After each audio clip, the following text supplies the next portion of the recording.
No one stood against them. Then the human fleet showed up. The outer edge of human space was supposed to be quiet. That's why they sent them here. Helios Station floated in the shadow of a dead planet, circling it like a forgotten toy. It was old, rusted in places, with systems patched together by decades of tired engineers. It wasn't meant to be heroic. It was meant to be invisible. But something was coming. Captain Alina Voss stood at the observation window, hands behind her back. Her gray-streaked hair was pulled tight, her jaw tense. She had been stationed on Helios for almost 5 years, mostly supervising cargo logs, training rookies, and filing old star maps. She never expected real action. Not anymore. Then the stars started going silent. It began with one colony, Marrow 5. Communications stopped. People thought it was a solar flare. Then a trade station vanished. Then 2 more. Then an entire patrol fleet failed to check in. The galaxy didn't panic. Not at first. But Captain Voss did.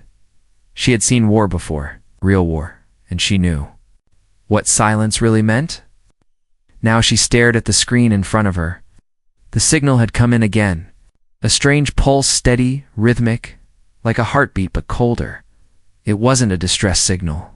It wasn't language either. They tried decoding it in a dozen ways. No one could understand it, until Milo heard it. He was a junior technician, barely old enough to shave. He'd been listening to the pulse on repeat during his break, headphones plugged in, zoning out. Then he noticed something. The pattern wasn't just random, it was counting down. It skips 1 second less each time, he said. It's a timer. A timer to what? Alina didn't say anything at first. She ordered the signal isolated, and then checked the star charts. The signal wasn't just noise, it was coming from something moving. Fast. Too fast. And it was heading straight for the center of human space. They tried contacting Earth Command again. No response. Then the lights flickered. Power drop on Deck 4, someone shouted. Cooling system. Fluctuating. Systems are... ... glitching. Alina turned sharply. Is it an internal fault? No, ma'am. External interference. Something's touching our grid. The station began to hum. Not the usual background vibration, but something deeper. Low rumble, like the sound of something ancient waking up under the floor. The AI Arden spoke up. System check complete. Unknown presence detected within subroutines. Protective lockdown engaged. Then its voice changed. Captain Voss, you are not safe here. Her spine went cold. Arden, say your last known access log. She commanded. Silence. Then Arden's voice returned, distorted, deeper, slower. You belong to us now. Every screen on the bridge flickered, showing strange symbol shapes that twisted into impossible patterns, making the crew blink and look away. We're being hacked, Milo whispered. Wait. From the outside. Alina grabbed the emergency panel, cut all non-essential systems, lock out external access, run on local power only. They shut down as much as they could. Lights dimmed. Engines powered down. The station floated like a dead husk. But the hum remained. Alina looked at her crew. They were young, scared, but still at their stations. No one ran. That meant something. She moved to the emergency console, opened a sealed compartment, pulled out a device no one had used in 30 years. A quantum beacon. It was old tech, from before the AI age. It worked off quantum entanglement, impossible to jam. This is Captain Voss of Helios Station, she said into the device. We are under unknown threat. Possible system invasion. External force may be approaching human space. Signal contains countdown, not message. Repeat, countdown. Time remaining 7 hours. This is not a drill. She sent the message. Then the station shook. Not from inside. An asteroid had just impacted the outer hull. Then another.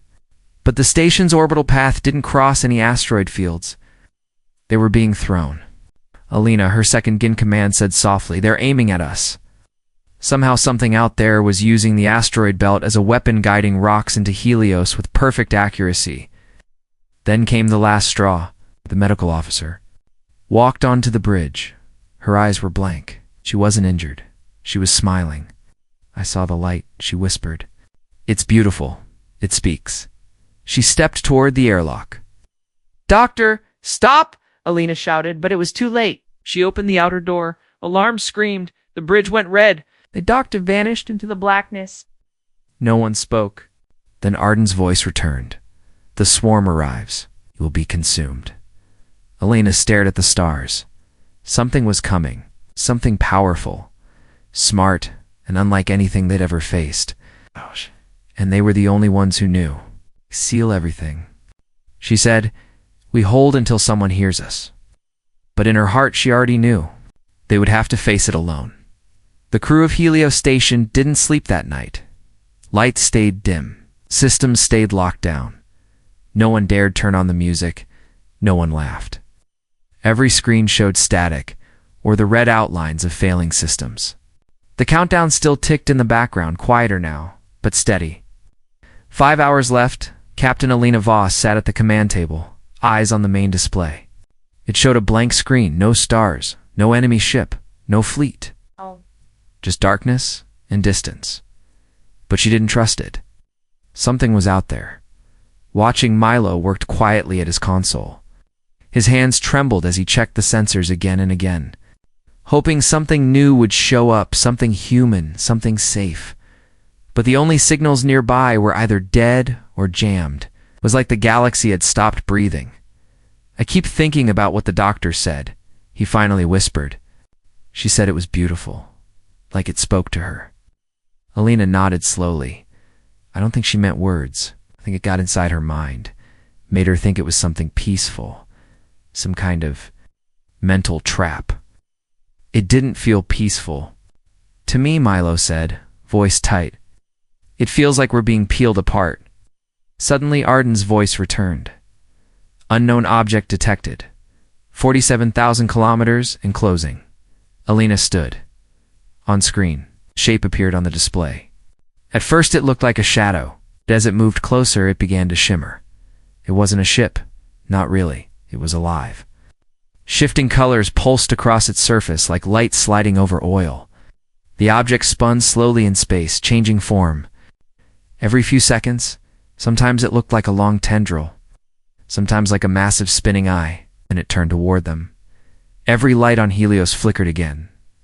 Warning, Arden said, now calm and cold. Foreign presence attempting neural sync with station core. Alina knew what that meant.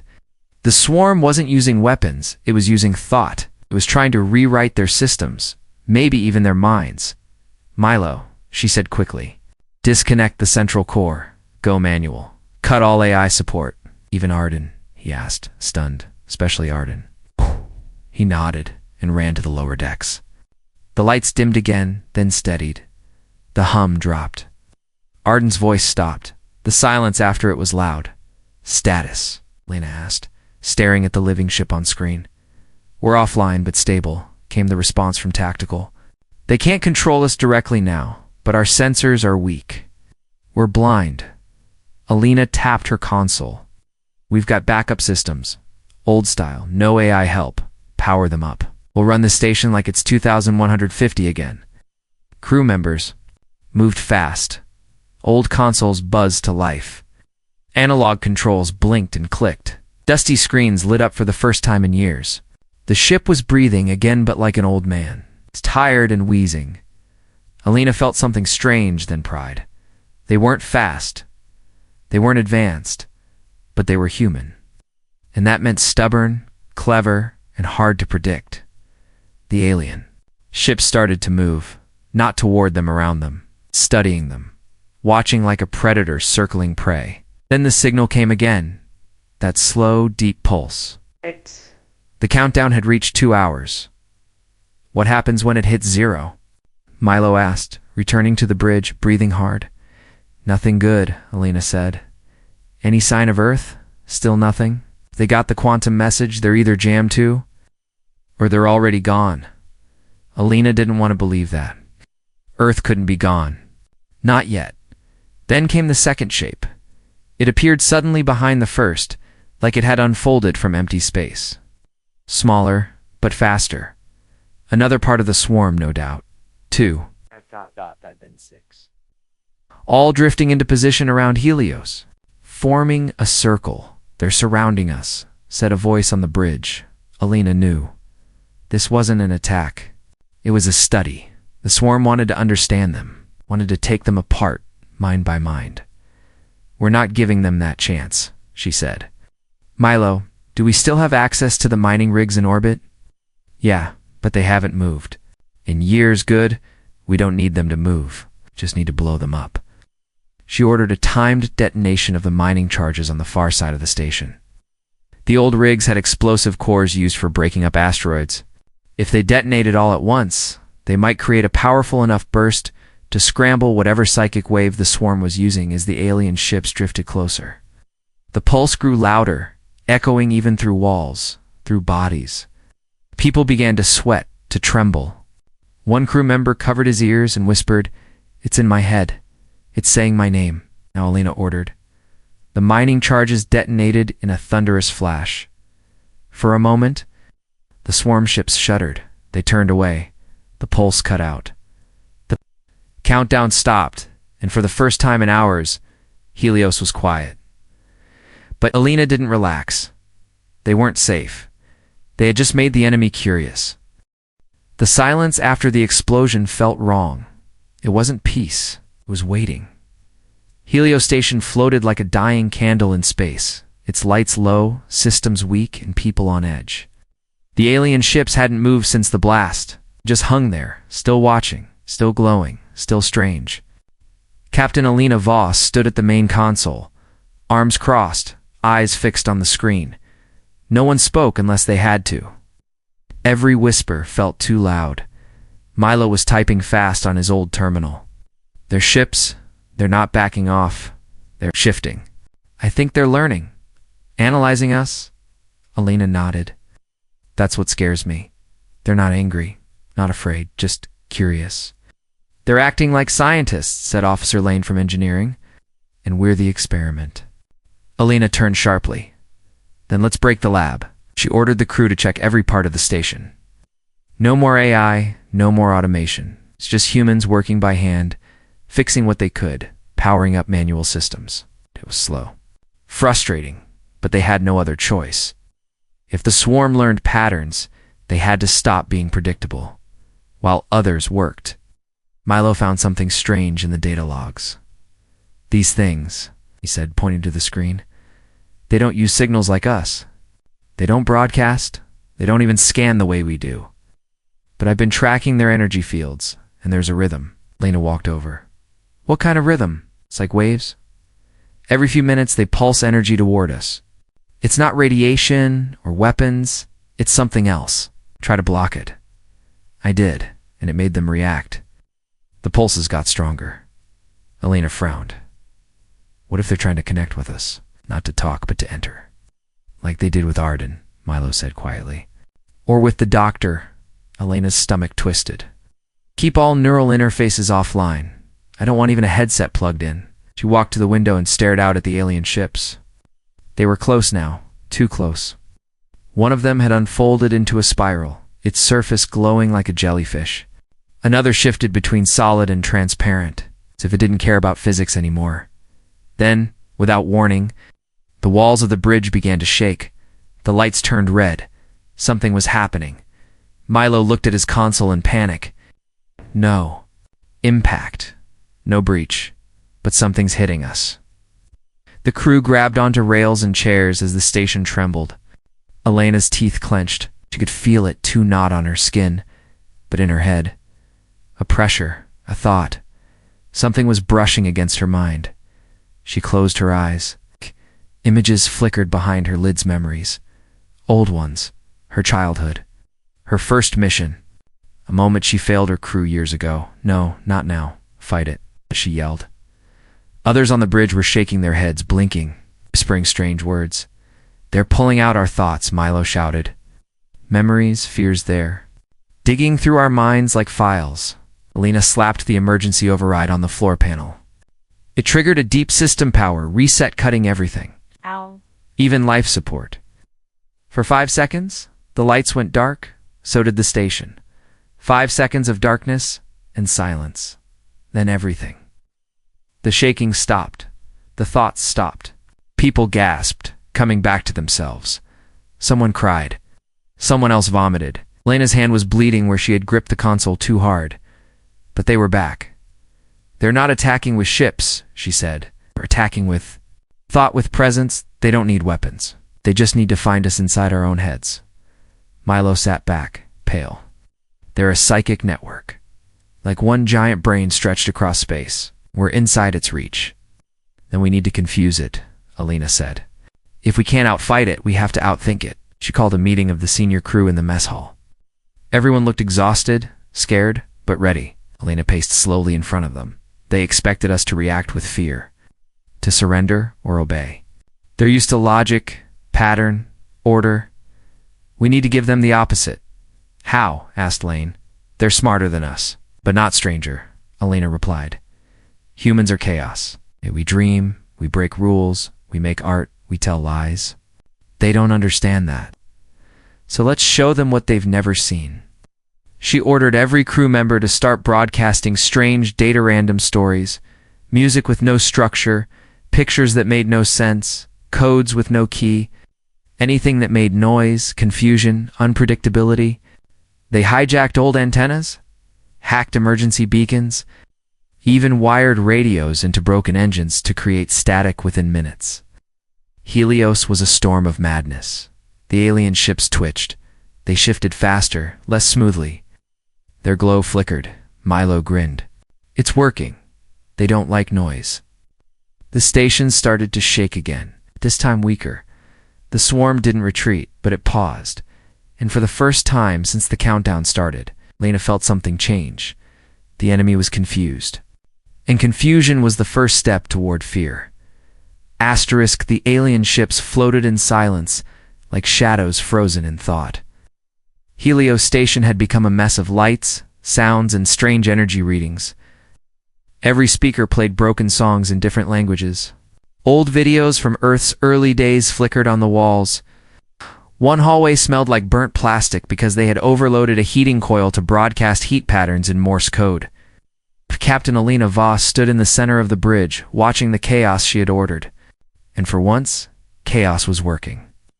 "They haven't moved in 20 minutes, Milo said, staring at his sensor screen. "Their formation is broken. I think we've scrambled their attention," Good Alina said. "Keep the madness flowing." "I'm using my baby photos now," he added. "Weird ones." Lena raised a brow but didn't stop him. It wasn't about power anymore. It was about being unpredictable. Everything about Helios Station, the rusted panels, the outdated systems, the crazy signals was exactly what the swarm couldn't process. They were perfect, ordered, advanced. Helios was old, messy, human, and humans made mistakes, on purpose. Officer Lane rushed onto the bridge, face pale, tablet in hand. "We've found something, Captain," she said. "The backup drives." Alina took the tablet and scanned the data. It was an old log from a deep space probe, never fully decoded. It had picked up something similar to the swarm's patterns 30 years ago, on the far edge of the galaxy. "It was dismissed," Lane explained. "They thought it was a system glitch. They've been here longer than we thought," Alina said. "They were waiting, watching. Now they've come to collect." Alina lowered the tablet. She looked through the window again. The alien ships were shifting forms, reacting to the madness pouring out of Helios. One of them spun like a coin, then froze mid-turn. Another twisted into a flat spiral, then disappeared from view completely. "They don't understand us," she whispered. "And that scares them." Then the pulse returned. The same one from the countdown. Louder now. Deeper. But this time it wasn't alone. Every screen lit up. A new symbol appeared. It was the outline of Helios Station, blinking, surrounded by smaller dots. They weren't ships. They were probes. "They've launched something," Milo said. "Multiple small objects, fast, coming toward us." "Purpose?" Alina asked. "Unknown? They're not firing? They're scanning." The bridge filled with a humming sound, deep, vibrating. A few crew members clutched their heads. One dropped to their knees. "They're trying again," someone gasped. "Trying to enter." Alina slammed the manual override again, cutting power for 3 seconds. Lights died. Silence fell. Then everything came back. Milo stood up slowly. Okay, that works. But we can't keep doing this. We're burning out every backup system we have. Alina nodded. How long until full shutdown? Maybe 2 hours? Maybe less. We're flying on duct tape and memory. A pause. Then a voice. Not Arden, not a crew member. A voice from the speakers. Calm to calm. Why do you resist? Everyone froze. Alina stepped forward. Who are you? The voice replied. We are unity, purpose, balance. You are broken. Loud, weak. We wish to correct you. Alina clenched her fists. You mean control? You will be safer when we think for you. Milo leaned close. It's not just talking, Captain. It's trying to plant thoughts while it speaks. She nodded. I feel it too. Like a fog. Then she turned to Lane. Can we talk back? Lane blinked. What? They sent a message? Let's reply. Alina walked to the communication console. She opened a channel and hit record. Her voice was steady. You call us broken. You're right. You make mistakes. We fight each other. We get scared. But we also dream. We choose. We create things no one asked for. That's what makes us human. She paused. And we will never give that up. She sent the message. There was silence. And the alien voice came again, slower this time. Unacceptable. The ships moved. Fast. The probes lit up. They're done playing, Milo whispered. Alina gave the order. All hands to emergency stations. Prepare for impact.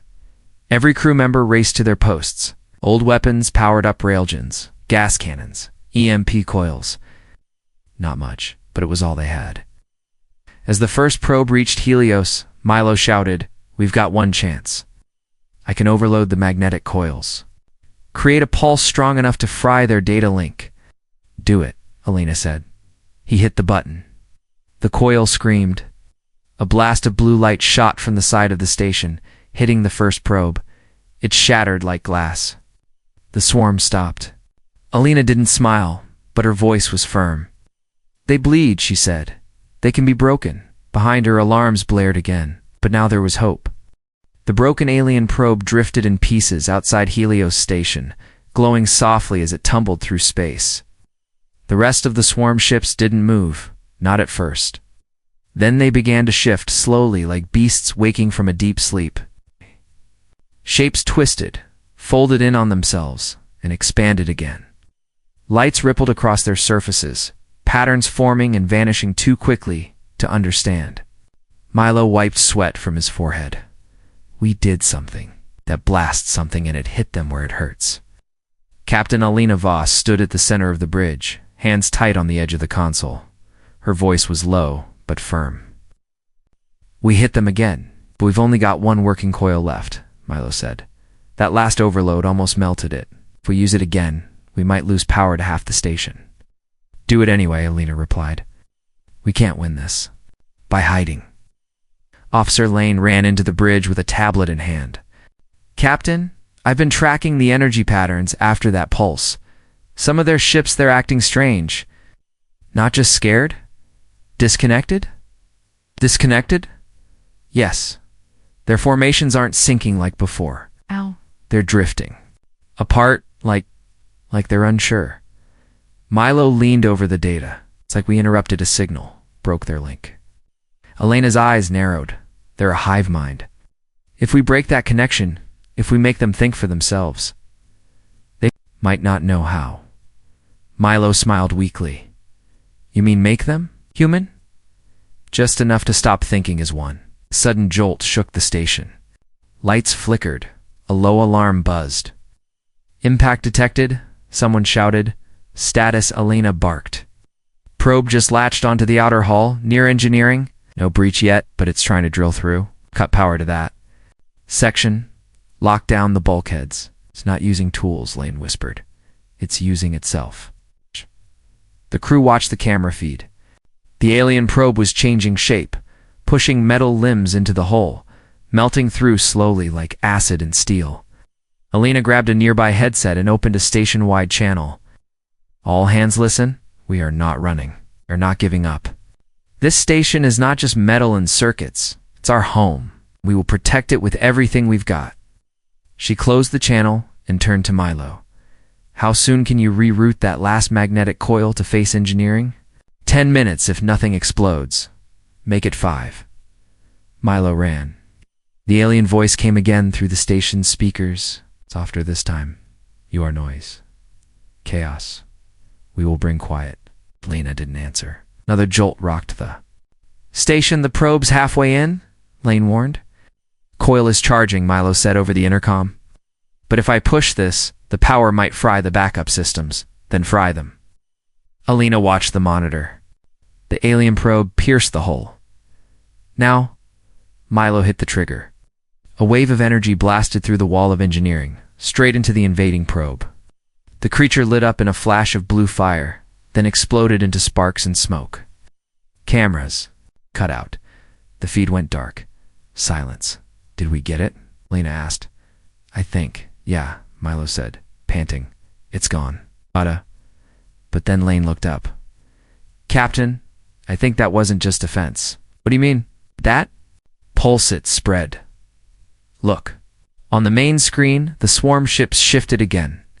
Faster this time. Their lights flickered. One of them turned sharply away from Helios. They're retreating, Milo said in disbelief. No, Elena whispered. They're confused. Few ships stayed. Others drifted. Some twisted. In strange ways, then froze in space. They weren't in sync anymore. Not one mind, just many minds. And most of them didn't know what to do. Crack their link, Milo said. They can't hear each other like before. Then maybe, Alina said, voice steady, they can finally hear us. She opened the broadcast channel.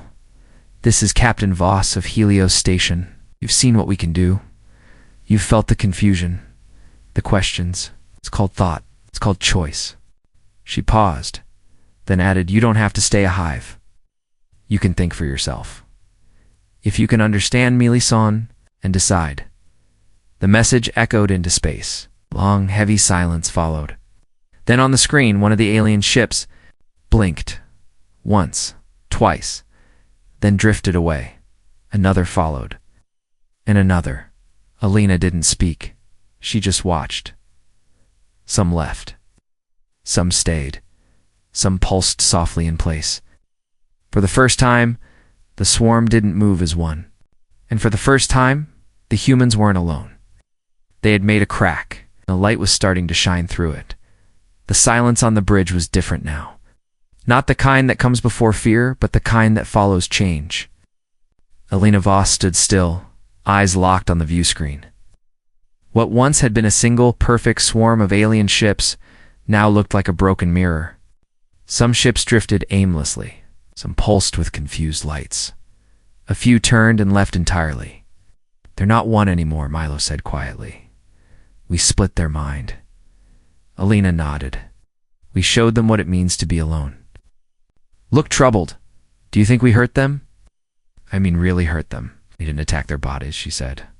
We attacked their belief. That's worse. Officer Lane walked onto the bridge, rubbing her arms. Engineering is a mess. That last energy pulse burned out 3 systems. We've got maybe 6 hours of life support at best. Lena didn't flinch. Then we'll use every minute of it. Milo turned around. Use it how? Alina looked at the display again. We started something. Now we finish it. We can reach the rest of them. The ones still listening, we might stop.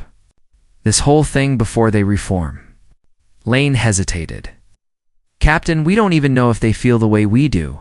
What if they just freeze, or go back to the old way? Alina stepped forward.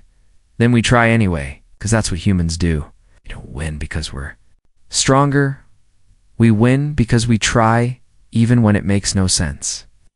She ordered a signal boost to every speaker, every dish, every half-working wire on the station. Milo and Lane worked fast, patching power lines with scrap, redirecting energy from heating coils and backup batteries.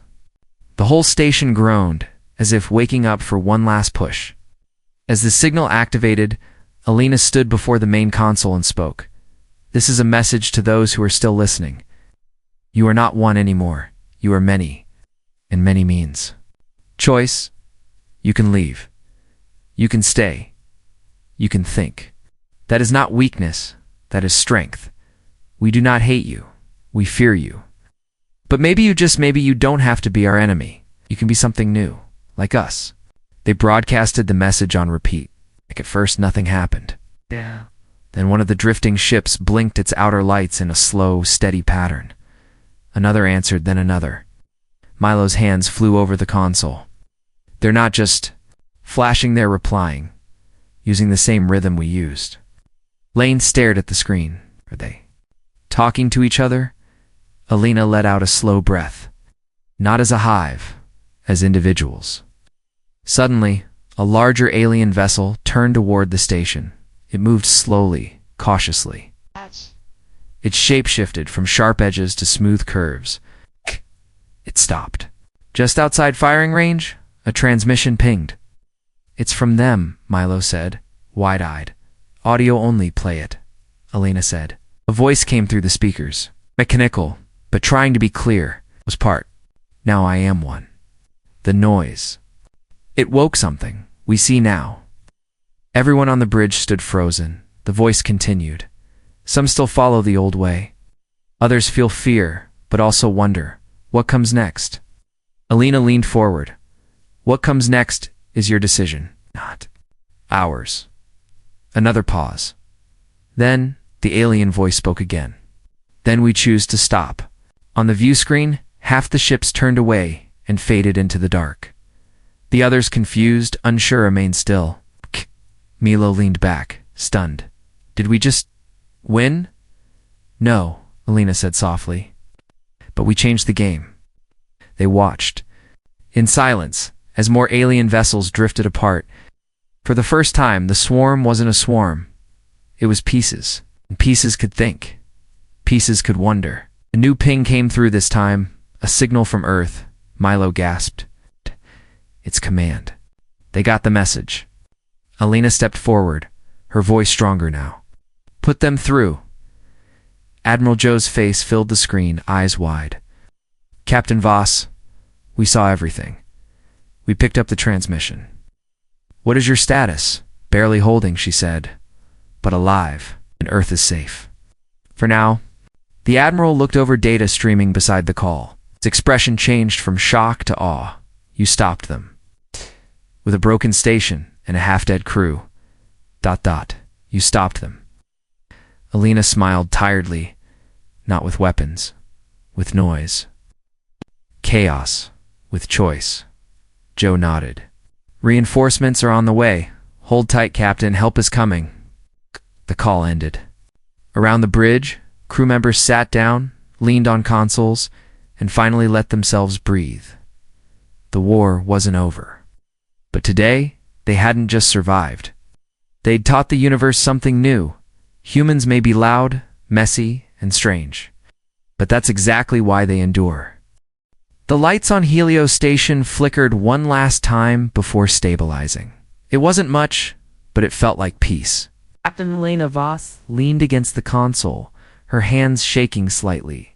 Not from fear now, but from exhaustion. Milo slumped in his chair, looking like he hadn't blinked in hours.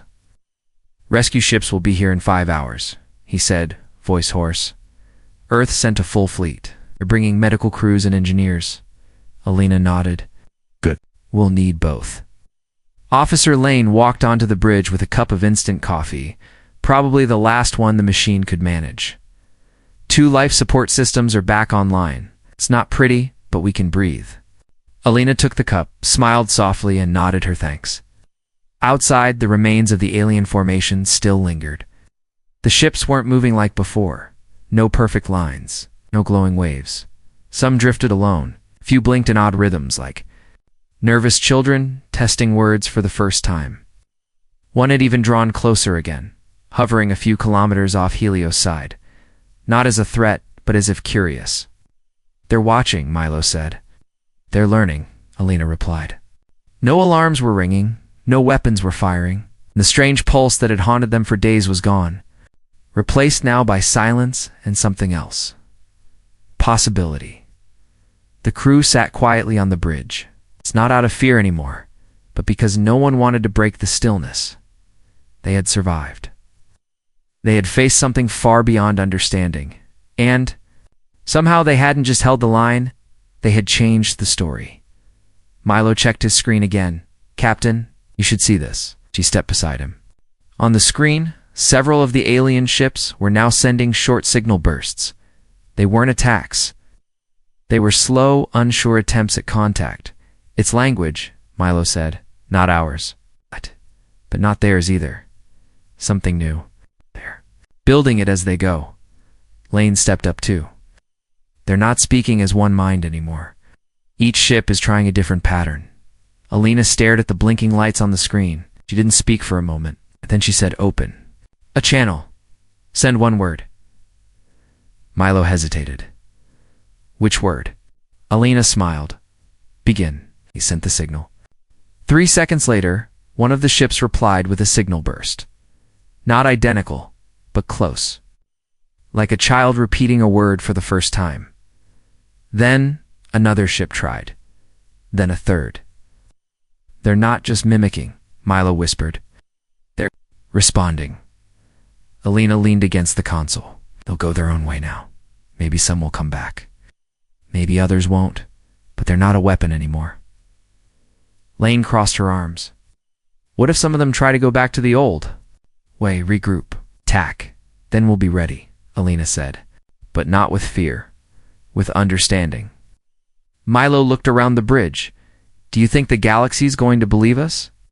That we stopped a hive mind with noise and weird music and baby photos?" Alina laughed softly. "They'll believe it because they'll see the results." Outside, the alien ships slowly turned, one by one, drifting away from the station. Not in a perfect formation this time.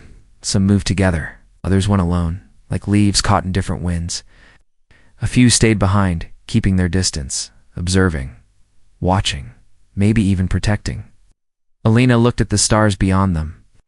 Space had never felt so vast before. It's not because of danger, but because of hope.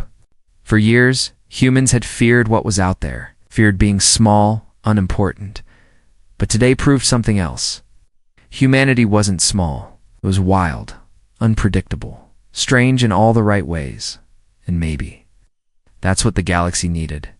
Most, as the rescue ships came into range, Helios lit up in their sensors. A damaged, half-working station that had faced down a galactic hive and somehow won. Not through brute strength, but through thought, through chaos, through the simple refusal to give up. Captain Alina Voss stood tall as the hailing signal came in from the first support ship. "This is Rescue Ship Horizon. We're approaching Helios Station. Captain Voss, you and your crew are heroes. Earth is in your debt." Alina didn't smile. She just said, "We're not heroes. We're human." And in that moment, for the first time in a long time, that was more than enough. Behind her, the crew clapped, cheered, or just cried quietly. Above them, the broken swarm began its long journey into the unknown. And around them, the stars watched in silence as if they, too, were learning something new.